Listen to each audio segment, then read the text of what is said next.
आप सभी को मूलाराम असिस्टेंट प्रोफेसर भूगोल राजकीय महाविद्यालय सांचौर का नमस्कार। आज हम इस वीडियो के माध्यम से जानेंगे मानव भूगोल की अर्थ और उसकी परिभाषा के बारे में। सबसे पहले हम ये जानेंगे कि जैसा कि आपने पहले भूगोल के बारे में बहुत कुछ पढ़ भी रखा है, लेकिन फिर भी हम शुरुआत करेंगे कि आखिर क्या होता है भूगोल। भूगोल के बारे में हम क्या जानते हैं। तो भूगोल वह क्रमबद्ध विज्ञान है जो पृथ्वी तल पर वस्तु या तत्वों के वितरण के प्रतिरूप तथा उसके रीजनल एसोसिएशंस की व्याख्या और उसका वर्णन करती है। इन संपूर्ण तत्वों को ही हम ज्योग्राफिक फैक्ट कहते हैं और इन्हीं भौगोलिक तथ्यों को हम दो प्रधान भागों में बांटते हैं, जिसमें पहला है नेचुरल या फिजिकल फैक्ट्स, जिसमें हम विभिन्न स्थलाकृतियाँ, जिसमें पर्वत है, पठार है, मैदान है, घाटी है। इसके अलावा जलाशय, जिसमें महासागर, सागर, नदियाँ, झीलें, जलवायु जो शामिल दशाएं, जिसमें तापमान, वायुदाब, आंधी, तूफान, चक्रवात, वर्षा, हिमाच्छादन, सेल, खनिज, तो प्राकृतिक वनस्पतियों को शामिल करते हैं। जबकि दूसरा जो ज्योग्राफिकल फैक्ट्स है उसको हम कहते हैं ह्यूमन और कल्चरल फैक्ट्स। इसमें हम जनसंख्या, मानव द्वारा की जाने वाली विभिन्न आर्थिक क्रियाएं और मानवीय आवास और यातायात के साधनों को शामिल करते हैं। अब इन्हीं दो मुख्य भौगोलिक तथ्यों के आधार पर ही भूगोल को दो प्रमुख शाखाओं में विभक्त किया गया है।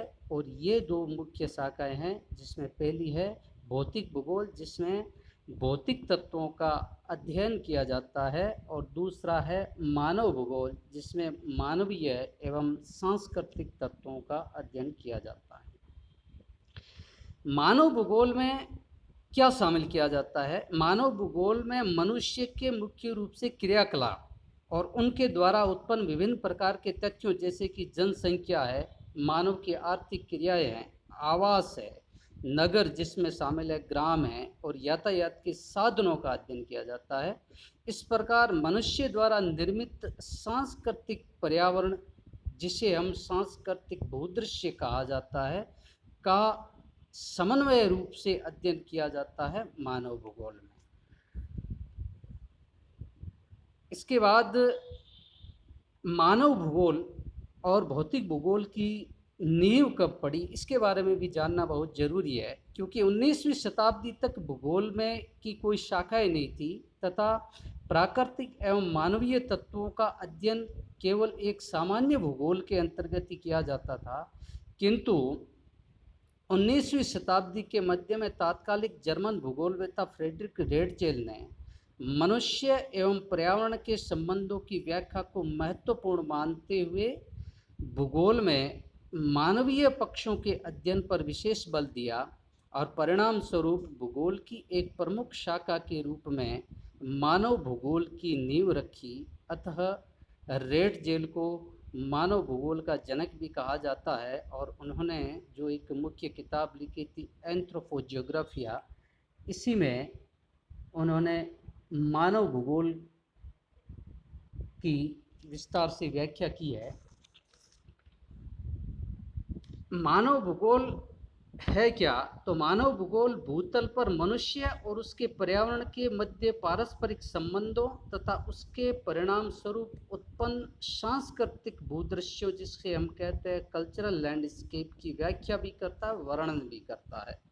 अब हम जानेंगे एक एक करके कि मानव भूगोल को अलग अलग भूगोलवेत्ताओं ने किस रूप में परिभाषित किया है। तो सबसे पहले जिसे हम कहते हैं मानव भूगोल का जनक, जर्मन के प्रसिद्ध विद्वान थे फ्रेडरिक रेडजेल। उन्होंने ये कहा है कि मानव भूगोल के दृश्य सर्वत्र पर्यावरण से संबंधित होते हैं, जो भौतिक दशाओं का योग है। इस प्रकार से उन्होंने मानव भूगोल में भौतिक भूगोल की छाया के रूप में देखा है कि मानव भूगोल भौतिक भूगोल से पृथक नहीं हो सकता, उसका योग है। इसके बाद में अमेरिका की प्रसिद्ध ज्योग्राफर और फ्रेडरिक रेडजेल की शिष्या एलन सर्चिल सैम्पुल ने कहा है कि मानव भूगोल क्रियाशील मनुष्य और गतिशील पृथ्वी के मध्य परिवर्तन से संबंधों का अध्ययन है। इससे हमें ये ज्ञात होता है कि पृथ्वी पर मानव की क्रियाएं निश्चित नहीं है, बल्कि लगातार ये पर्यावरणीय घटनाओं के साथ में परिवर्तनशील है।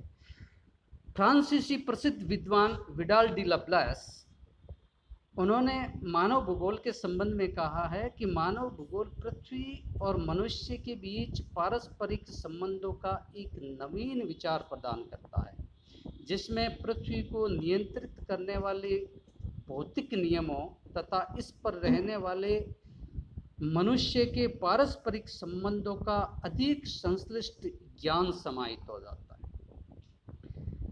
अमेरिकन ज्योग्राफर एल्सवर्थ हंटिंगटन ने मानव भूगोल के संबंध में कहा है कि मानव भूगोल भौगोलिक पर्यावरण और मानवीय क्रियाएं तथा गुणों के पारस्परिक संबंधों की प्रकृति एवं वितरण का अध्ययन करता है।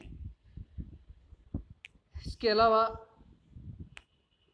डिकेन और पिट्स ने मानव भूगोल को बहुत ही संक्षिप्त ढंग से और सारगर्भित ढंग से उन्होंने किया परिभाषित कि मानव भूगोल को मनुष्य और उसके कार्यों के अध्ययन के रूप में देखा जाता है। यानी कि उन्होंने मुख्य रूप से मानव भूगोल में मनुष्य द्वारा किए जाने वाले विभिन्न क्रियाकलापों को ही शामिल किया है।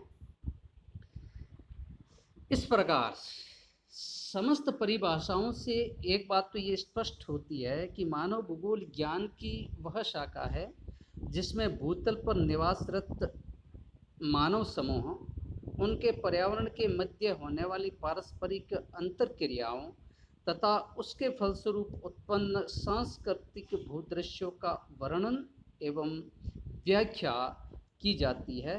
इस प्रकार से इस संक्षिप्त वीडियो के माध्यम से हमने ये जानने की कोशिश की है कि मानव भूगोल की क्या परिभाषा है और क्या उसका अर्थ है।